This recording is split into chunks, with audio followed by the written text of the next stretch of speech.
Profe, hace falta Alejandro. Ok. Entonces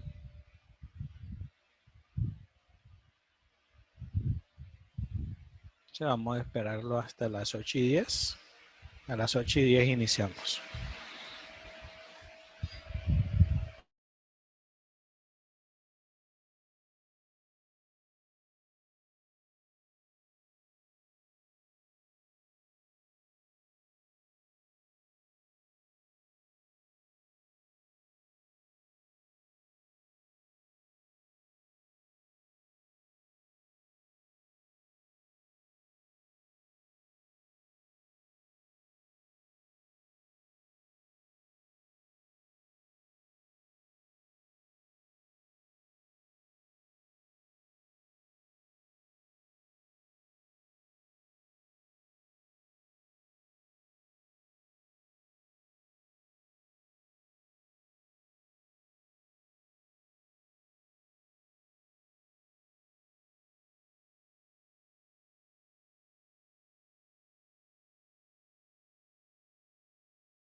Listo, profe, ya estamos todos.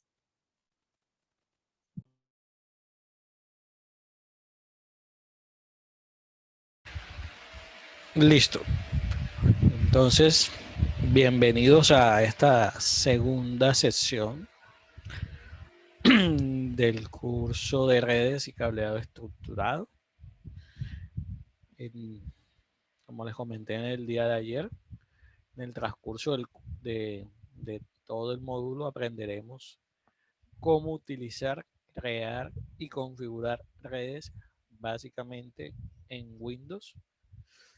A través de las 20 sesiones voy a mostrarles y les enseñaré lo más que pueda y necesario para aprovechar las ventajas del uso de las redes. Para poder llegar a ese objetivo, vamos a seguir un camino que empezará con los conceptos básicos de redes y que se va a ir extendiendo a medida que vayamos desarrollando los temas, a cómo es el armado, cómo es la configuración. Vamos a hacer algunas simulaciones de redes reales. Vamos a aprender todo lo que necesitan para poder armar una red y utilizar todas sus ventajas a su favor. Uy, perdón. Entonces, sin más preámbulos, empecemos por el primer concepto que debemos dominar. Entonces vamos a empezar, como diría un buen amigo y profesor, con una pregunta trampa. ¿Qué es una red para ustedes?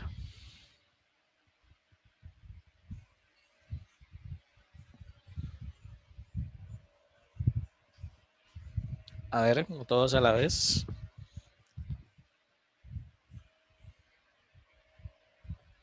Chicos, sin buscarlo en Google. Un conjunto de elementos entrelazados. No sé, profe, como una organización de, a ver, como sí, una organización formada como por un conjunto de elementos, no sé, los switches, todo eso. De ahí te metiste con red informática. ¿Alguien más?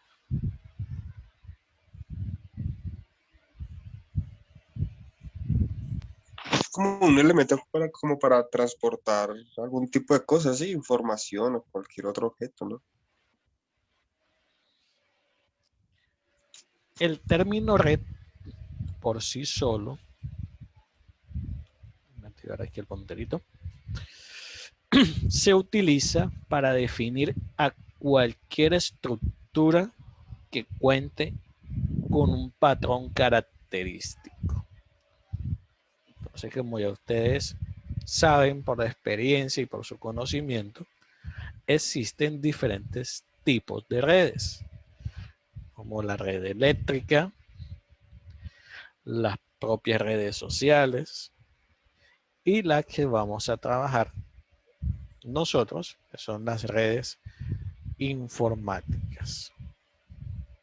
Entonces, si yo les pregunto, ¿qué entienden ustedes por red informática? Red de información. Elementos de conectividad. Sí, ¿alguien más?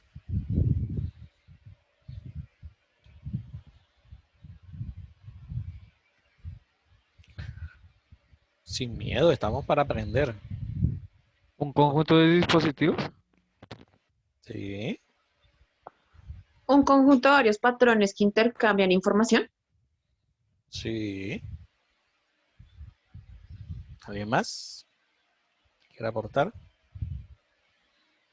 Entonces, si nos atenemos a la definición que nos proporciona la Real Academia Española RAE, en su 10ª acepción encontramos que define a red informática como el conjunto de ordenadores o de equipos informáticos conectados entre sí que pueden intercambiar información. ¿Listo? Digamos que es una definición sencilla.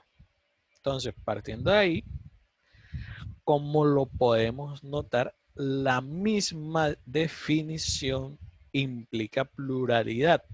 Es decir, para poder hablar de red o para que en sí misma la red exista, debe estar formada por más de un equipo o mínimo 2. Es decir, si es un solo equipo, ya me hace computador, router, switch, modem, lo que quieran, para poder llamarlo red, deben al menos haber 2 equipos que estén intercambiando información entre sí. Entonces, repito, una sola computadora no es un equipo en red, pero si la conectamos a internet, por ejemplo, ya está siendo parte de una red. Si no tenemos internet, pero por ejemplo sincronizamos los contactos de la agenda de nuestro teléfono móvil con la agenda de la computadora, también estamos aún de una red. O también cuando conectamos nuestro celular por medio de un cable o OTG a nuestra computadora para intercambiar información, estamos hablando de que hay una comunicación entre 2 dispositivos, por lo tanto cumple el principio de que es una red. Entonces, basta con que 2 dispositivos diferentes intercambien información entre ellos para estar en presencia de una red. Ahora, si queremos una definición un poco más concisa y completa, podemos decir que una red informática es un conjunto de equipos informáticos y software conectados entre sí por medio de dispositivos físicos que envían y reciben impulsos eléctricos, ondas electromagnéticas u otro medio para el transporte de datos, proporcionando el entorno necesario para que los usuarios desde diferentes ubicaciones, sean locales o remotas, tengan acceso en situaciones similares a la información, recurso o servicio. ¿Cómo les parece la definición? Creo que no se deja nada por fuera. Entonces, a partir de ahora, cuando les pregunten qué es una red informática, ya van a saber con total seguridad responder a que hace referencia a lo que es una red informática. Ahora, ¿cuál es la finalidad de una red informática? Aquí yo les cito algunos ejemplos.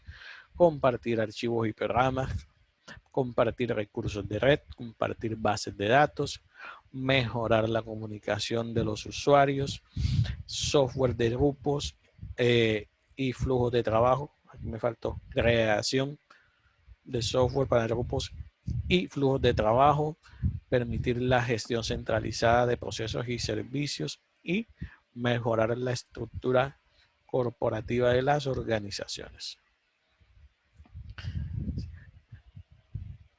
¿Cómo creen ustedes que funcionan las redes? En sus palabras.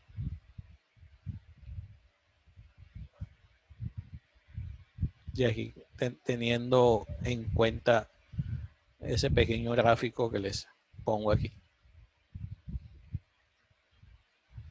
¿Cómo funcionan las redes? En sus palabras. Mediante la comunicación de varios dispositivos, profe, que cada uno tiene que cumplir una función específica. Sí.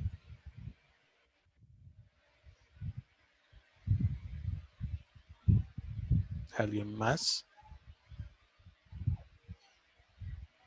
No, profe, pues básicamente eso, o sea, dispositivos que permiten, elementos de conectividad que permiten pues, acceder a como tal, la red. Entonces, haciendo una analogía, podemos decir que las personas utilizan el lenguaje para comunicarse entre sí. Los chinos utilizan el idioma chino, en Iberoamérica utilizamos el español y así sucesivamente. Cada idioma tiene sus propias peculiaridades, las cuales están definidas por su lengua. Entonces, para utilizar el lenguaje, utilizar ese lenguaje, debemos contar con los diferentes medios que ella nos proporcione, ya sea la escritura, la oralidad o la gestualidad. Entonces, podríamos decir que la palabra escrita que se utiliza en un alfabeto y un conjunto de reglas que la definen para su uso, entonces la palabra hablada también respeta las reglas del idioma y hasta el lenguaje de gestos también tiene sus propios signos. Entonces, digamos que para permitir la comunicación, en términos generales, se deben cumplir con unos requerimientos o normas o cosas básicas. Entonces, cada tipo de comunicación tiene sus propios medios que a su vez pueden mezclarse, por ejemplo, en una transmisión televisiva donde un conductor utiliza el lenguaje de signos para comunicarse con las personas con discapacidad auditiva, mientras un interlocutor da un discurso. Entonces, podemos determinar entonces que en la comunicación se utilizan diferentes y distintos niveles a la hora de establecer una comunicación. Primero, el idioma. Luego, la forma en que se utiliza y podríamos agregar la vía por la que se transmite. Entonces, este mismo principio rige en las redes de computadores o de ordenadores. Entonces, las computadoras serían, en el caso de lo que les dije antes, para ustedes, ¿qué serían? Me devuelvo, les dije. La palabra escrita utiliza un alfabeto y un conjunto de reglas que definen su uso. Entonces podríamos decir que lo primero que debemos tener es un idioma. Luego, una forma para poder utilizar ese idioma y luego un medio para utilizarlo. Si hablamos de computadoras o de redes de ordenadores, al igual que las personas, las computadoras también tienen un lenguaje para comunicarse. Ese lenguaje está expresado en ceros y unos. Esa es la forma o el lenguaje que utilizan las computadoras. ¿Listo? Ahora, en todo proceso de comunicación, para que se pueda establecer que hay un proceso comunicacional, deben haber mínimo 3 componentes: un emisor, un receptor y un canal. En las redes pasa exactamente lo mismo. Debe haber un equipo informático que actúe como emisor o que transmita la información. Debe haber un equipo informático que actúe como receptor o que reciba la información, y debe haber un canal o medio a través del cual se lleve o se traslade la información entre el emisor y el receptor. Esa comunicación se puede dar incluso si las conexiones son físicas o son inalámbricas. Entonces, para que eso pueda ser posible, existe una organización dedicada a crear estándares llamada la Organización Internacional para la Estandarización, o como muchos la conocemos, la ISO, o International Organization for Standardization. Entonces, los especialistas de la ISO definieron un modelo de referencia como una especie de guía para crear un lenguaje en común, de manera tal que todas las computadoras que quisieran comunicarse entre sí pudieran lograrlo respetando un modelo. Ese modelo es conocido como el modelo OSI, Open System Interconnection, o interconexión de sistemas abiertos, y está compuesto por 7 capas o niveles que vamos a ver más adelante a detalle. Entonces, ya sabemos cómo funcionan, cuáles son los principios básicos que se deben tener para poder hablar de una red, y quién desarrolló ese lenguaje o modelo para que las computadoras se pudieran comunicar entre sí. Entonces, ahora veamos de qué se compone una red informática. Entonces, por un lado tenemos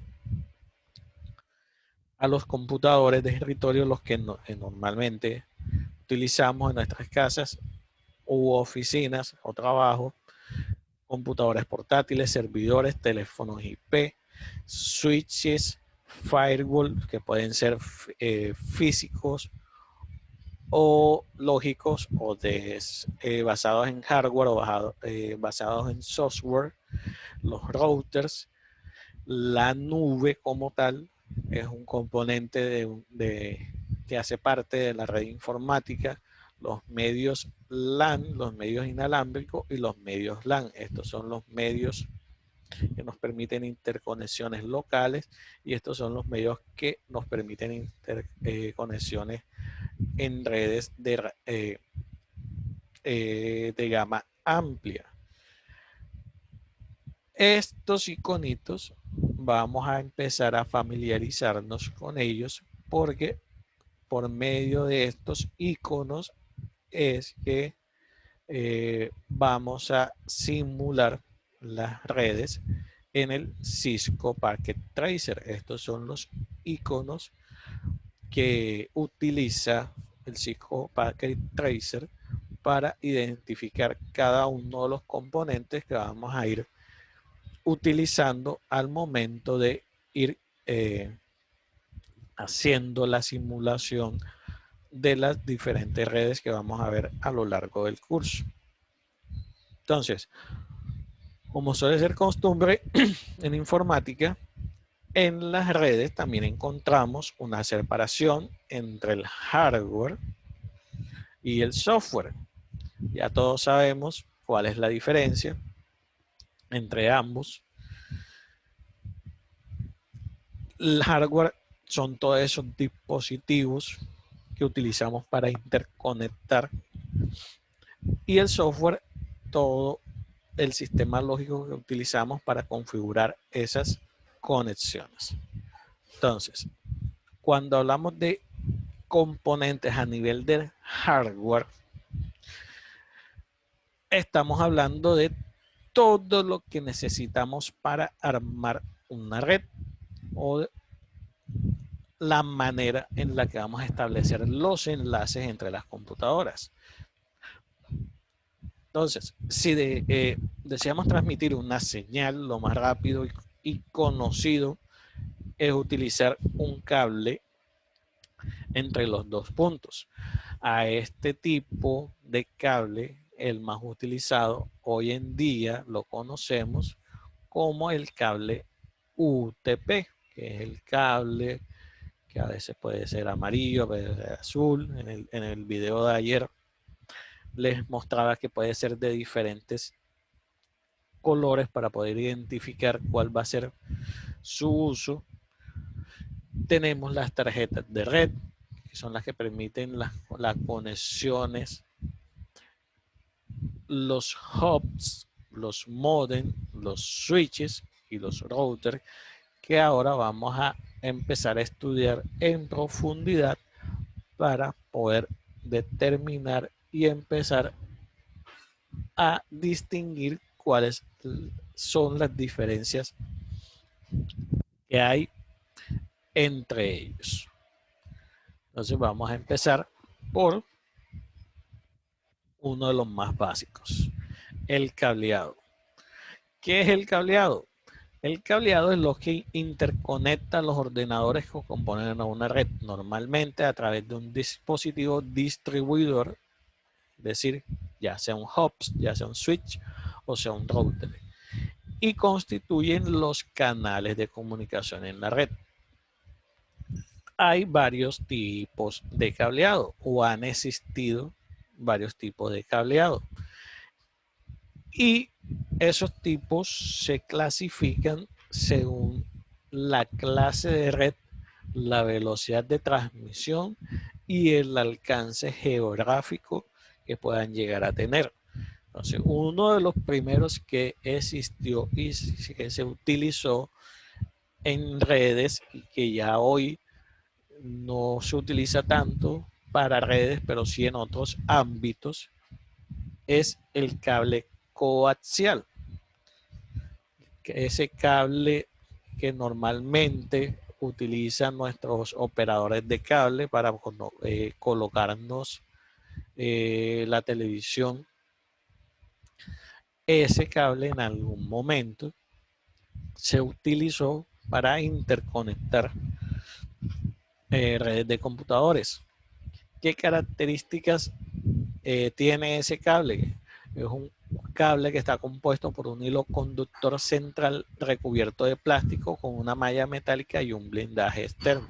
Se conectaba a través de terminales BNC, que vendría siendo el equivalente a las tarjetas de red que usamos hoy en día.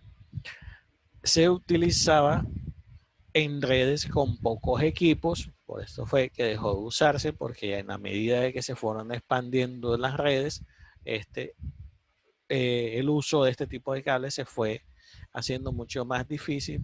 Y lo otro que hizo que se descontinuara en el uso de las redes es que solo permitía su implementación en la topología de redes de tipo bus, que ya vamos a ver más adelante. Por otro lado, tenemos uno que ya es más utilizado para interconectar redes con un alcance geográfico mucho más grande, que son las de fibra óptica y también con mayor velocidad. Las características básicas de un cable de fibra óptica es que es un medio de transmisión que consiste en un hilo muy fino de material transparente, ya sea vidrio o algunos materiales plásticos, por el que se envían pulsos de luz que representan los datos que se están transmitiendo. Y se utiliza ampliamente en las telecomunicaciones y para interconectar redes de área amplia. Y el que normalmente usamos en nuestro día a día, los que trabajan en todo este tema de redes e infraestructura, es el cable de par trenzado. Este está formado por 8 hilos de cobre protegidos por un blindaje de plástico y se conecta a través de terminales RJ45. Este es el cable más popular, el que casi todos hemos utilizado en algún momento, dado que es el que permite un mejor y más fácil uso de redes. Entonces, esto sería en cuanto al cableado. En cuanto a las tarjetas de red, hay de dos tipos: las que trabajan por medio de cable y las que trabajan inalámbricamente, ya sea por una conexión USB o por una conexión PSI. Entonces, básicamente las tarjetas de red para lo que nos sirven es para establecer una interfaz de conexión entre aparatos y dispositivos, y también posibilita compartir recursos entre dos o más computadoras, es decir, en una red de computadoras, ya lo dijimos por definición. Se puede instalar dentro del ordenador o, como en el caso de las algunas tarjetas USB inalámbricas, en la parte exterior. Son también encontradas en la literatura de redes como tarjetas NICs o NICS, o sea, Network Interface Card, que ya sería sus siglas en inglés. Y como característica principal tiene que toda tarjeta de red tiene un número o dirección física que permite el control de cada una de ellas y que no encontremos dos dispositivos iguales en una misma red. Ese número único o dirección física única de control es la que conocemos como dirección MAC. Los modem. El modem es otro de los periféricos que con el tiempo se ha convertido ya en algo prácticamente que imprescindible en una red, y que ya son pocos los ordenadores que no están conectados a la red por medio de uno de estos dispositivos. Yo creo que casi todos o prácticamente todos los que tenemos internet en nuestras casas, para poder conectarnos al internet, estamos utilizando un módem. Entonces, digamos que ya es casi que imprescindible tener uno de estos dispositivos en una red. Incluso, aún en el caso de no estar conectado a una red, esto tampoco nos libra de no tener nuestros dispositivos, ya que en algunos casos los modems también se pueden usar en redes privadas para interconectar redes entre sí. Es decir, los modems lo que nos permite es la interconexión de nuestra red, en este caso nuestra red de nuestra casa con el internet, o puede también permitirnos la interconexión de nuestra red entre sucursales, por dar un ejemplo. ¿Cuál es una de las cosas particulares que tienen los modems? La forma en que trabajan. Su nombre nos dice un poco de cuál es su función. Los modems lo que hacen es modular. ¿Qué es modular? Lo primero que hay que dejar claro es que los modems utilizan líneas analógicas, ya que su propio nombre indica su principal función, que es la de modular y demodular la señal digital que proviene de nuestro ordenador y convertirla en una forma de onda que sea asimilable por los tipos de línea. O sea, aquí en el gráfico nos queda un poco más claro qué es lo que hace. La comunicación entre nuestro ordenador y el módem se hace a través de una comunicación digital o una línea digital. El módem lo que hace es convertir esa señal digital en una señal análoga para poder ser enviada a través de, por ejemplo, nuestro proveedor de internet, viaje por la red telefónica pública y cuando llega a su destino hace el proceso inverso. Esa señal analógica, el módem la convierte en una señal digital y la transfiere a nuestro computador. Entonces, un ejemplo podría ser cuando enviamos un correo. Cuando desde nuestro computador enviamos un correo a una persona que está en un sitio diferente, cuando ese correo es convertido en código ensamblador, lo que hace es convertirlo en una señal digital. Como va a viajar a través de internet mediante una red telefónica, hay que hacer la aclaración, como va a viajar por medio de una red telefónica, se convierte en una señal digital que es interpretada por el módem, la convierte en una señal analógica, viaja por la red. Cuando llega a su destino, esa señal analógica es convertida por otro módem en una señal digital y es mostrada en nuestro ordenador. De una forma muy rápida y sencilla, esa es la forma como funciona un módem, modulando y demodulando señales digitales y señales analógicas. ¿Alguna pregunta sobre el funcionamiento del módem? No sé, de pronto hablé muy rápido o algo. ¿O sí quedó clara la idea? No importa el tipo de cableado, ¿sí, profe? Siempre funciona igual. ¿Cómo? No importa el tipo de cableado, siempre funciona igual. Sí, depende más de la red telefónica.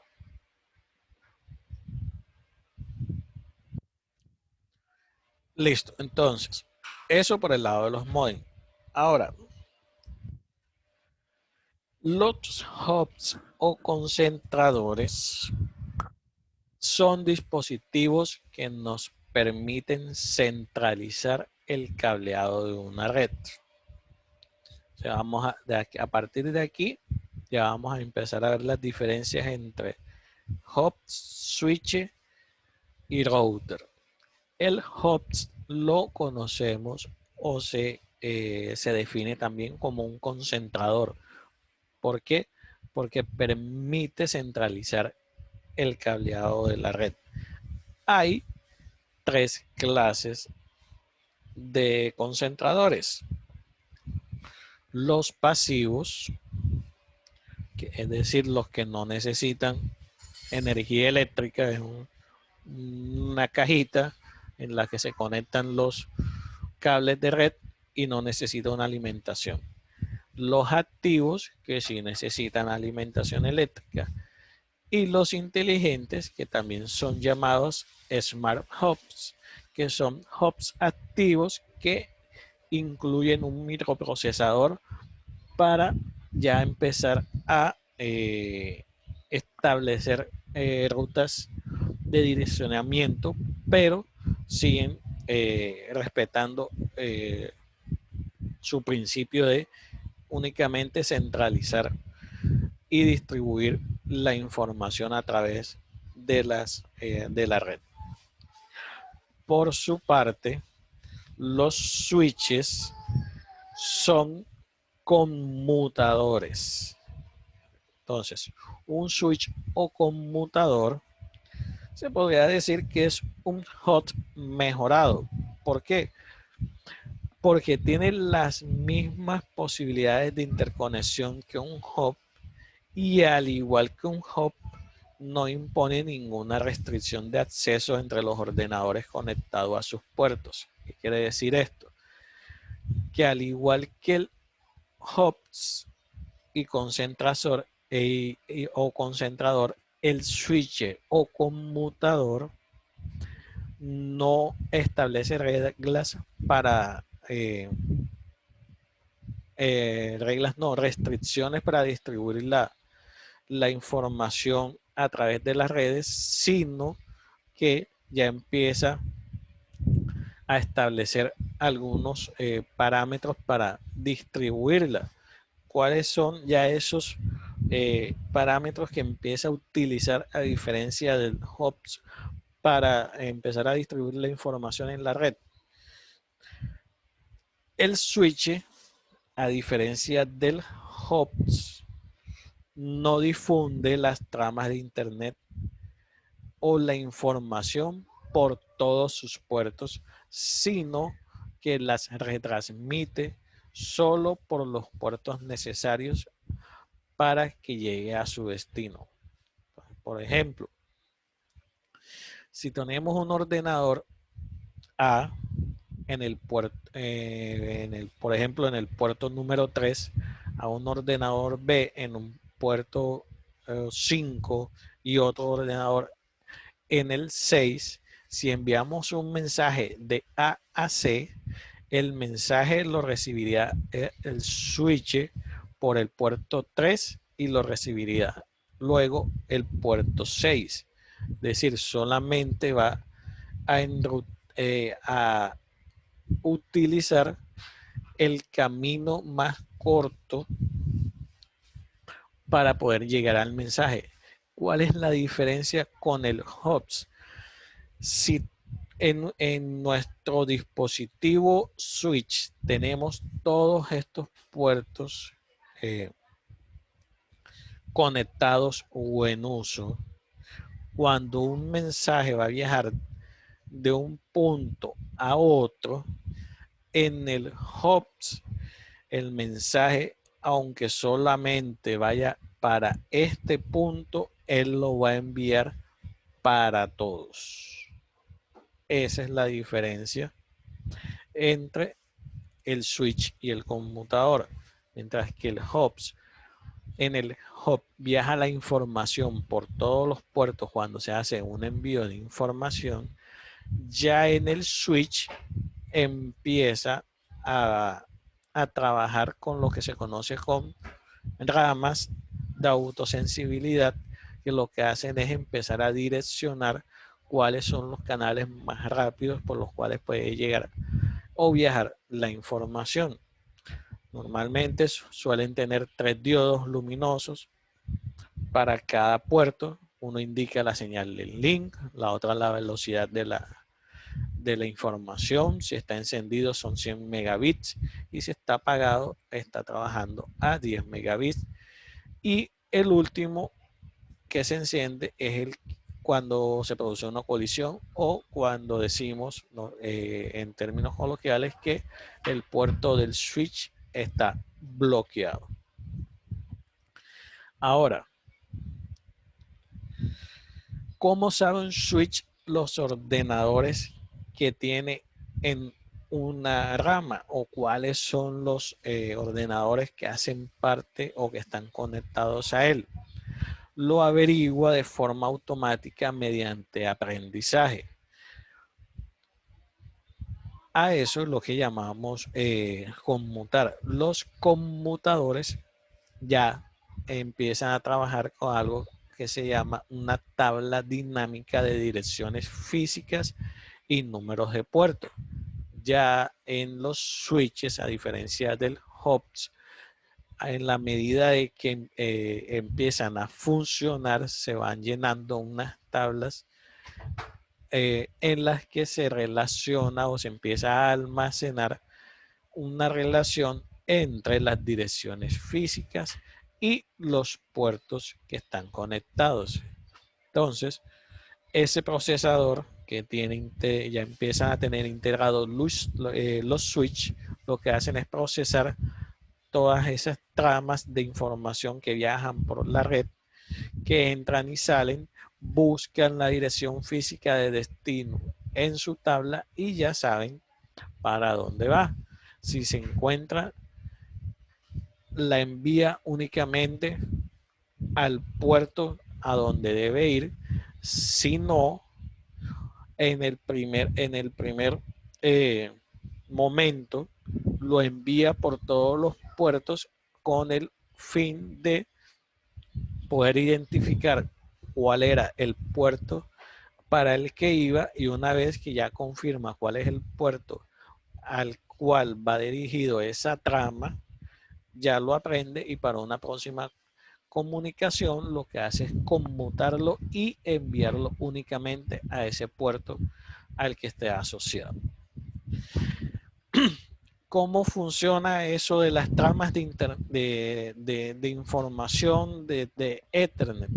Esto lo vamos a ver en su momento de manera más detallada, pero básicamente una trama de Internet contiene un inicio de la trama, una dirección de destino, una dirección de origen, qué tipo de trama es, ya vamos a ver en su momento los tipos, y qué tipo de dato está viajando, si es voz, si es datos, si es video, etc.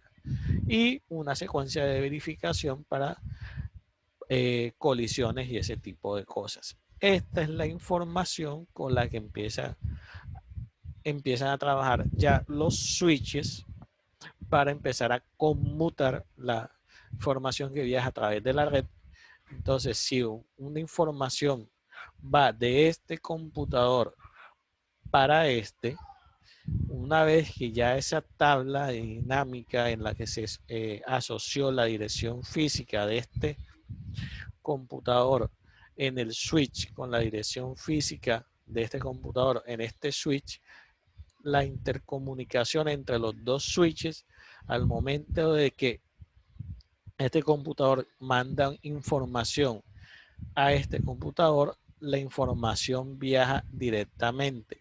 Si en lugar de haber aquí un switch hubiera un hops, cuando una información va a ser enviada de este computador a este, la información va a llegar a todos los equipos que hagan parte de esa red. Ya se entiende un poco mejor la diferencia entre el switch y el hops.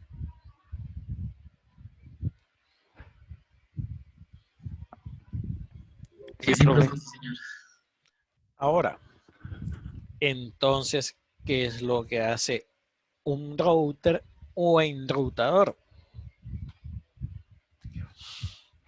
Un enrutador es un dispositivo para interconexión de redes informáticas que permite asegurar el enrutamiento de paquetes entre redes y determinar la ruta que debe tomar el paquete de datos. Entonces, ¿sí notaron la diferencia o no la notaron? ¿Me la puedes repetir? Qué pena. El switch nos ayuda a determinar los caminos directos dentro de la misma red para que cuando una información va de un punto A a un punto B, vaya directamente a ese punto sin tener que pasar por todos los computadores. El enrutador, por su parte, es un dispositivo que permite asegurar el enrutamiento de paquetes, pero entre redes para determinar la ruta que debe tomar el paquete de datos. Entonces, para que se entienda mejor, los enrutadores pueden proporcionar la conectividad dentro de las empresas, entre las empresas e Internet y en el interior de proveedores de servicio de Internet. Los enrutadores más grandes, por ejemplo, son el CRS-1 de Cisco o el Juniper T1600, que lo que hacen es interconectar ISPs y se utilizan dentro de los ISPs para interconectarlos entre sí. Hay dos formas en las que los routers hacen el enrutamiento. Una manera estática y una manera dinámica. Cuando hablamos de ruteo estático, ese es el ruteo o el enrutamiento que se genera por el propio administrador, es decir, el que nosotros definimos a través de nuestras reglas para decirle a un dispositivo si esta es una red, esta es una red y esta es una red que están interconectadas entre sí por medio de estos routers, nosotros definimos cómo va a llegar ese paquete de este punto a este punto. Entonces nosotros decimos explícitamente, cuando tú envíes un paquete o una trama de datos desde este punto hasta este punto, tú vas a ir de este punto a este router lo va a mandar a este router lo va a mandar a este router lo va a mandar el switch y el switch va a determinar que va para este punto. Lo definimos nosotros como administradores de la red. La otra forma es el enrutamiento dinámico que ocurre cuando la información de ruteo es intercambiada periódicamente entre los routers y hace que esa información se almacene en unas tablas parecidas a los de los switches que les permite a los routers, en este caso, determinar cuál es el camino más corto que debe recorrer esa trama para llegar hasta su punto. ¿Listo?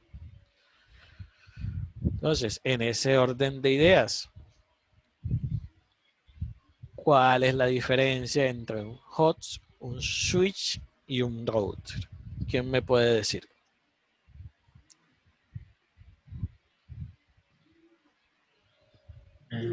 Profe, un hub, yo lo conozco como concentrador. Es donde básicamente se concentra, pues, digamos así, la red principal.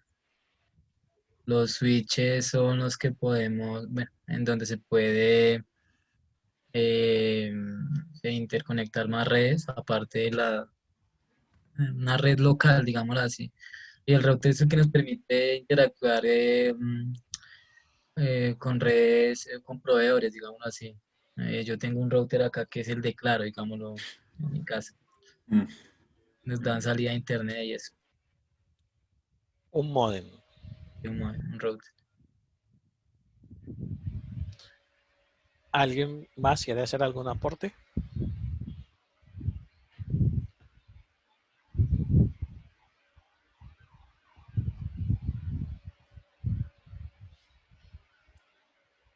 Entonces, vamos a partir de sus definiciones.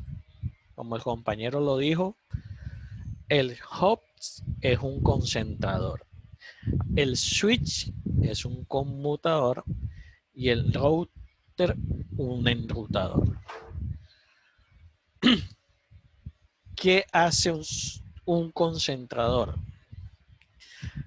Es un dispositivo que tiene varios puertos.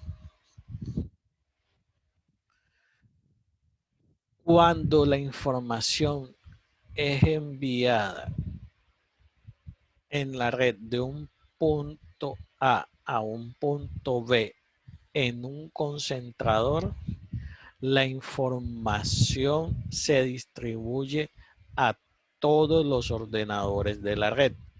Si es un host de 1, 2, 3, 4, 5, 6, 7, de 8 puertos y los 8 puertos están utilizados por 8 ordenadores, como por ejemplo, si la información va a ser enviada del computador que está conectado en el puerto 1 al que está en el puerto número 8, el host la envía por todos los puertos. ¿Listo?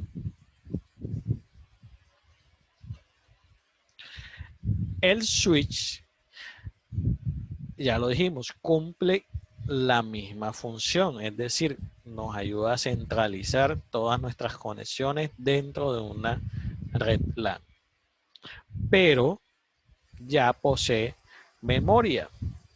Entonces, la información de cada equipo conectado en cada uno de los puertos ya queda almacenada y él sabe que en el puerto número 1, perdón, está conectado el computador con la Mac 1, 2, 3, 4, 5.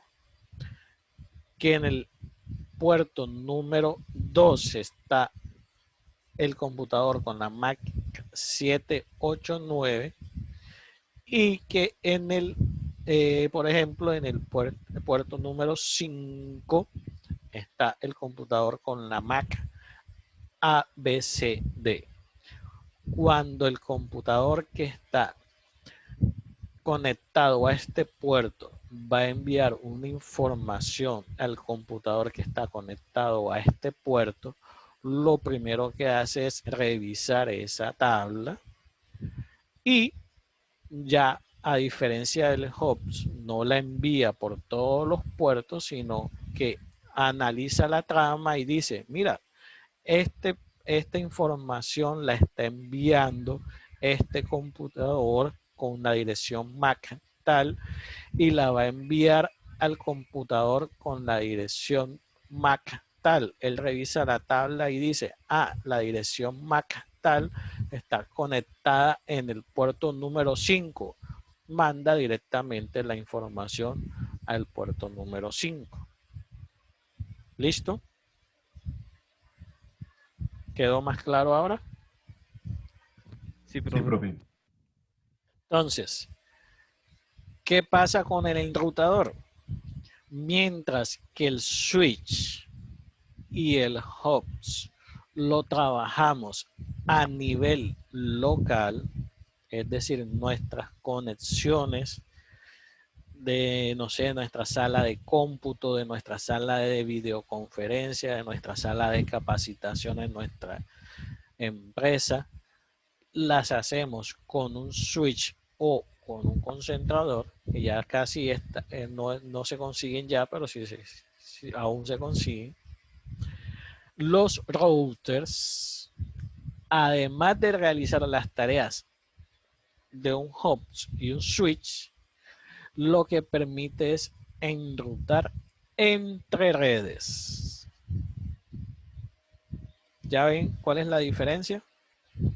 Switch y hubs trabajan a nivel local, si lo queremos decir de esa forma, o no tanto local, sino dentro de la propia red. El router lo que nos permite es hacer o establecer caminos de enrutamiento entre redes. Por ejemplo, vamos a devolvernos un poquito a este gráfico. Aquí tenemos 3 routers. Ya eso lo vamos a ver a mayor detalle cuando empecemos a hacer la simulación de la red. Si la información va a ir de este computador ya no a este, sino a este, el router es el que se encarga de darse cuenta de que este computador está socializado o está registrado en este router y no en este, y por lo tanto cuando la información va a empezar a viajar, la comunicación entre estos dos routers, cuando la información llega a este router, ya sabe que no lo va a mandar por acá porque la información asociada a este PC ya la tengo aquí y sé que va para esta subred que está aquí. Esta es la red completa.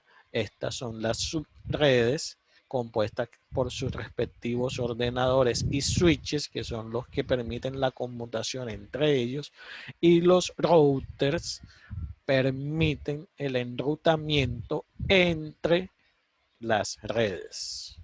Esa es la diferencia entre concentrador, conmutador y enrutador. ¿Listo, chicos? Y profe, todo claro. Sí, profe. Listo. Entonces, eso en cuanto a componentes físicos. Pero también hay unos componentes lógicos o de software.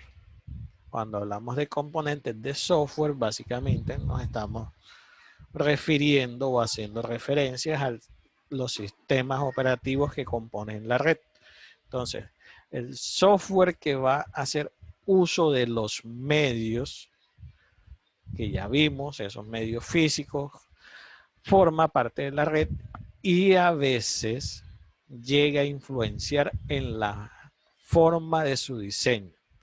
¿Por qué? Porque el software es el que en gran parte nos permite la interconexión entre los ordenadores. Los que han tenido la oportunidad de trabajar con diferentes sistemas operativos al momento de conectarlos en red, a veces puede llegar a complicarse un poquito, en el sentido de que a veces conectar en una red al mismo tiempo computadores con sistemas operativos diferentes, llámese Windows, llámese Mac, llámese Linux, a veces puede llegar a convertirse en un problema tedioso. ¿Por qué? Porque hay dos formas básicas en las que se pueden interconectar esos, comunicar esos sistemas operativos punto a punto o a través de un servidor dedicado. ¿Qué quiere decir eso? Cuando hablamos de un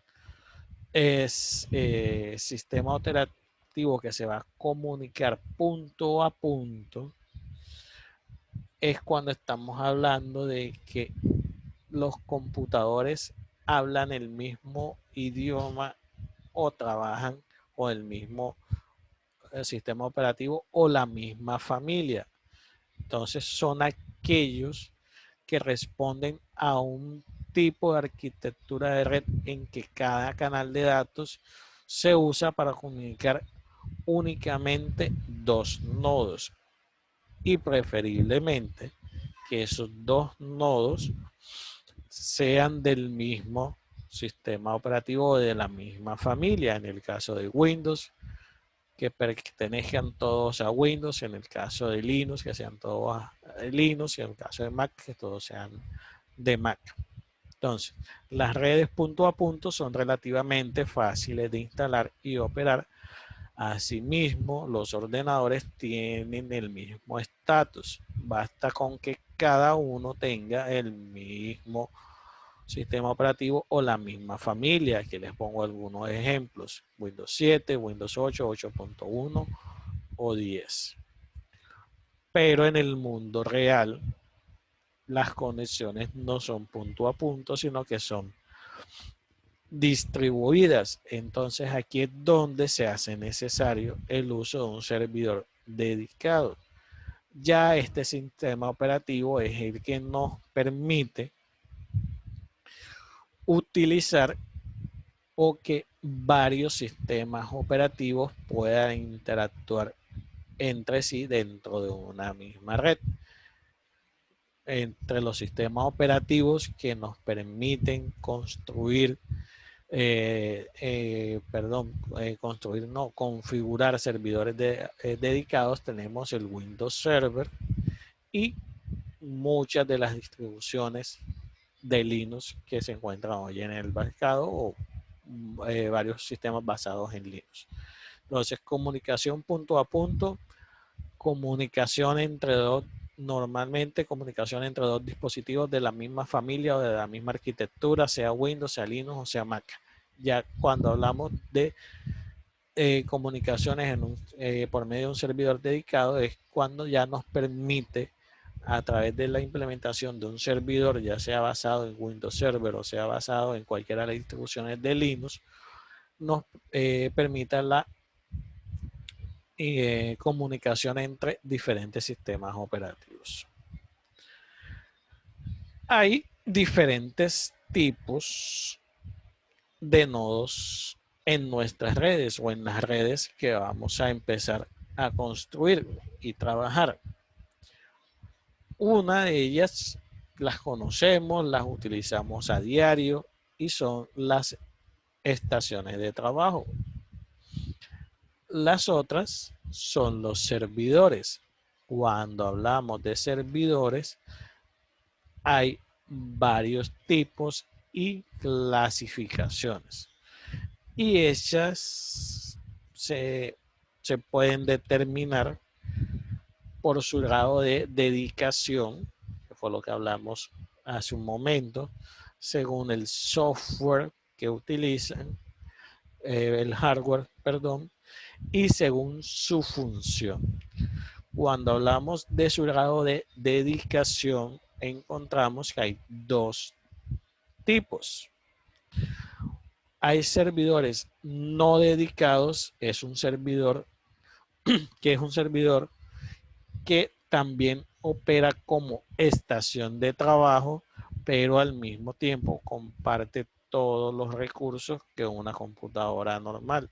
Es decir, un servidor no dedicado es un servidor que no tiene una función específica, sino que al mismo tiempo que, por ejemplo, nos sirve como servidor de DHCP para distribuir las direcciones IP en nuestra red, también nos sirve como servidor de almacenamiento de datos o como servidor para alojar la página de nuestra intranet. Cuando hablamos de un servidor dedicado, es un servidor en el que no se puede ejecutar ningún otro trabajo aparte de para el cual fue definido. Por lo tanto, no puede compartir o no debe compartir sus recursos con los otros nodos de la red. Eso por el lado del grado de dedicación. Hay dos tipos de servidores, el no dedicado y el dedicado. Basado en el hardware, encontramos que podemos armar un servidor con un PC normal, con las características de un computador normal que encontramos en el mercado. Podemos comprar ya un servidor con características de servidor, es decir, ya comprar un hardware o un dispositivo ya con sus características específicas para cumplir las funciones de servidor. Y ya están las ligas mayores, que es cuando estamos hablando de los servidores que utilizan en los data centers o que utilizan páginas como Facebook o Google o que almacenan páginas web, que son los que se conocen como super servidores. Y la última es según su función. Y aquí es donde encontramos toda esa variedad de servidores que podemos llegar a utilizar y conocer dadas sus diferentes funciones. Entonces tenemos los servidores de archivos, que son básicamente servidores en los que almacenamos información o que nos sirven para almacenar información. Estos servidores pueden trabajar tanto local, es decir, nosotros en nuestra empresa o organización podemos configurar un dispositivo o un servidor para que sirva como servidor de alojamiento de archivos, o podemos utilizar los servidores de almacenamiento de archivos que ya hoy en día nos facilita la nube de internet.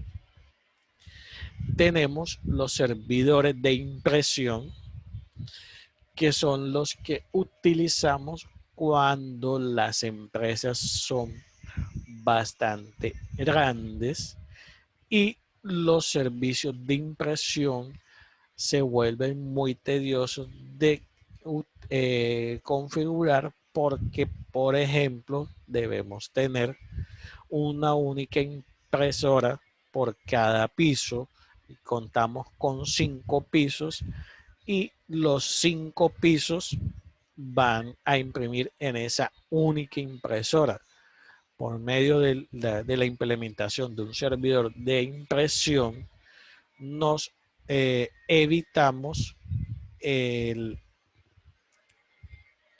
los procesos de demora que nos producen las colas de impresión que trabajan los propios software que, por ejemplo, cuando tenemos esa impresora conectados a nuestro computador normal, que lo que hacen es saturarnos nuestro sistema dado la cantidad de solicitudes que llegan. Entonces lo que ideal que se debe hacer es configurar o tener un servidor de impresión para que maneje toda esa cola de impresión. De igual forma, en ese servidor de impresión no necesariamente tiene que trabajar o no necesariamente trabaja con una sola impresora, sino que por medio de un servidor de impresión nosotros podemos trabajar o gestionar todas las impresoras de nuestra organización, ya sea que estén en nuestro propio edificio o que no estén en el mismo edificio o sede. Los servidores de impresión nos permiten configurar todas las impresoras que estén en nuestra organización para facilitar su administración y hasta muchas veces nos permiten abaratar costos. Los servidores de base de datos son bastante conocidos, ¿no? Pienso que no requieren tanta explicación. Son servidores que nos permiten almacenar grandes volúmenes de información y que nos permiten administrar esos volúmenes de información. Manejan un modelo cliente-servidor. El propio servidor que almacena la información es el encargado de gestionar y administrar cuáles son los accesos, cuáles son los permisos que va a tener cada uno de los usuarios a esa base de datos. Los servidores de aplicaciones trabajan parecido a los servidores de base de datos. Ya es muy poco probable, bueno, no probable, ya es muy poco el uso o la implementación del uso de aplicaciones que se instalan directamente en cada uno de los ordenadores de las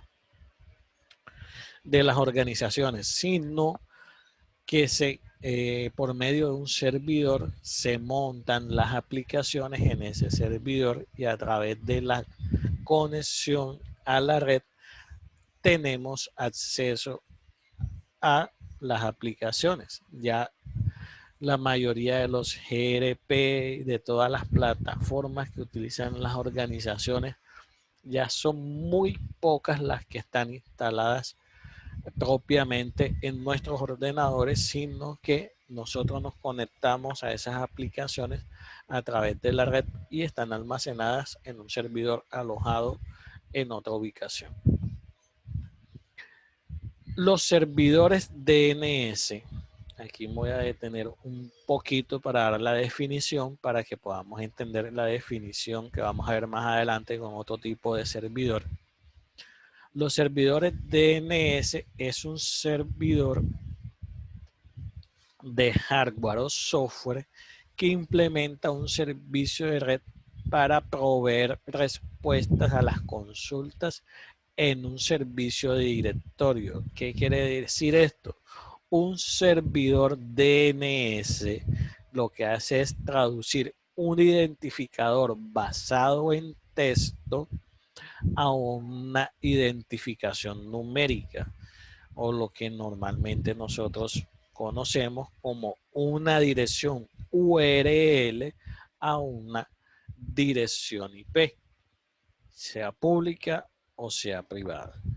Lo que hace el servidor DNS es a través de sus tablas de almacenamiento de información ver a qué corresponde esa URL, su complemento dirección IP, o si le damos la dirección IP, a qué corresponde su nombre de DNS.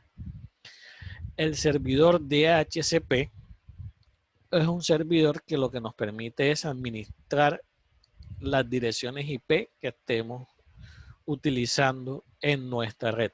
Las puede asignar para cada uno de los ordenadores dinámicamente o estáticamente. Dinámicamente es que el propio servidor las asigna y se establecen unos tiempos para uso y desuso de las IP y que se renueven, o a través del servidor asignamos IPs de manera fija para que el ordenador siempre tome la misma dirección IP.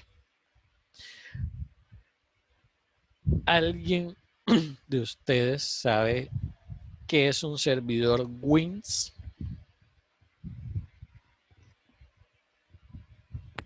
No, profe. No, profe.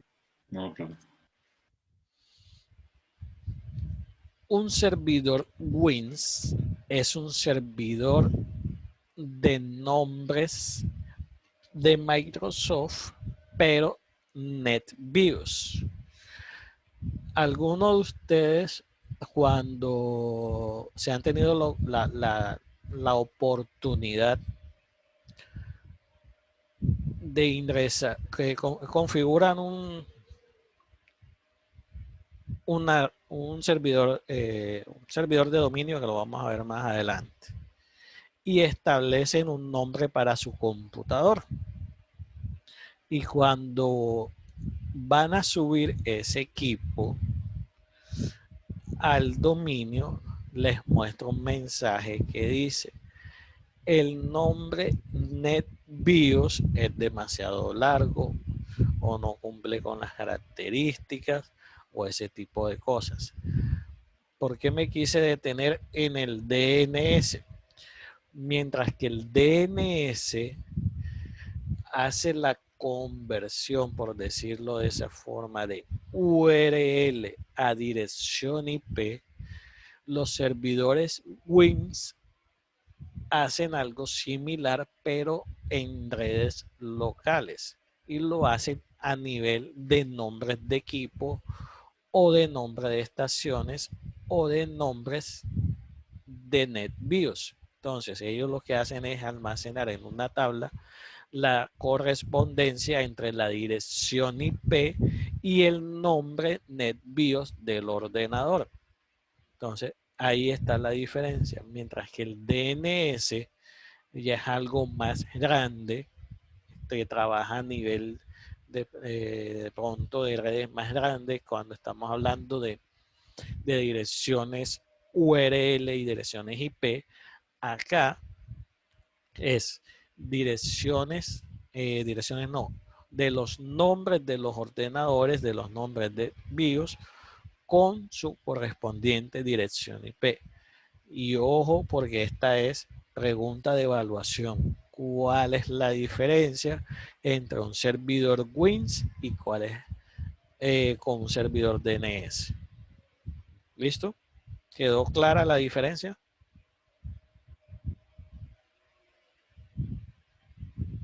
Sí, profe, sí, señor. Sí, profe. Servidor de correo. Creo que ninguno de nosotros no estuviera aquí si no lo utilizáramos. Un servidor de correo es un servidor que nos permite comunicarnos a través de normalmente el protocolo POP3 o SMTP o cualquiera de los protocolos que se utilizan para el envío de mensajes entre computadores. Entonces, el servidor de correo lo que nos permite es básicamente eso, el intercambio de mensajes por medio de los protocolos POP3, IMAP, POPFIT, SendMail, SMP entre computadores. Un servidor web tampoco creo que necesita mayor explicación. Un servidor web es un servidor que almacena páginas web y se complementa con un servidor DNS. ¿Por qué? Ya sabemos que la función del servidor DNS es la de convertir los nombres de dominio a su correspondiente dirección IP. Servidor FTP. ¿Conocen el protocolo FTP? ¿Para qué sirve? Sí, profe. ¿Para qué sirve? Transferencia de archivos. Sí. ¿Para qué más? Sí, no, pues sí, transferencia de archivos entre dispositivos, así de manera remota. Eso es, ese era el punto que hacía falta, remoto. Entonces, File Transfer Protocol, un servidor FTP lo que nos permite es hacer transferencia de archivos de manera remota entre ordenadores, ya sea almacenarlos, ya sea distribuirlos, ya sea compartirlos.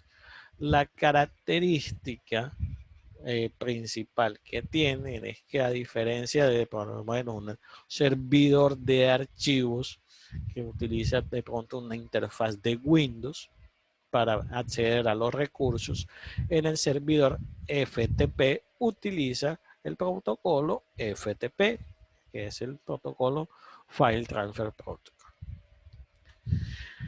El servidor controlador de dominio, creo que todos los que trabajemos en una organización lo conocemos, es el servidor que nos permite subdividir las áreas de una organización, poder establecer políticas de acceso, controles de acceso, a que puedes ingresar, a que no, cómo se conectan las computadoras.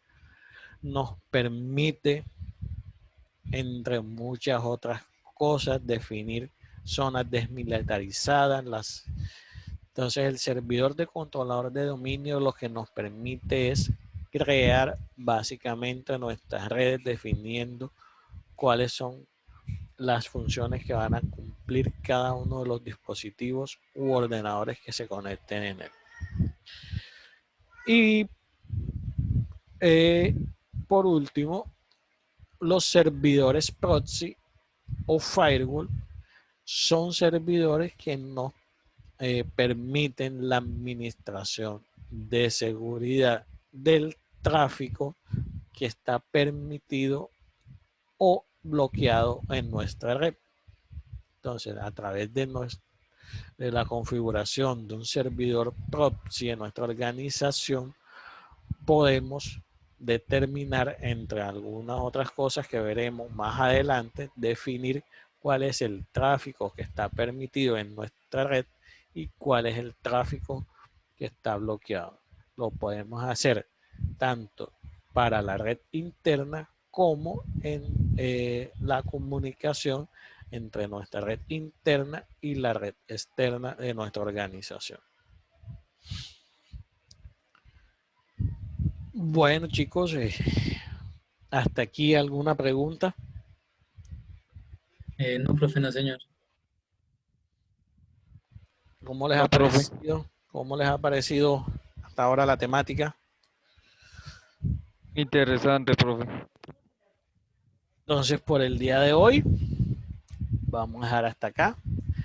Ya mañana empezamos a estudiar las diferentes topologías de red, tanto a nivel físico como lógico, y entramos en materia con el direccionamiento IP. Entonces, no siendo más, feliz noche para todos y nos vemos, Dios mediante, el día de mañana. Profe, muchísimas Gracias, gracias. profe. profe. Gracias, Gracias, buenas noches. profe. Hasta mañana. Profe, buenas noches, que esté muy Feliz bien. noche. Feliz Hasta noche. luego, profe.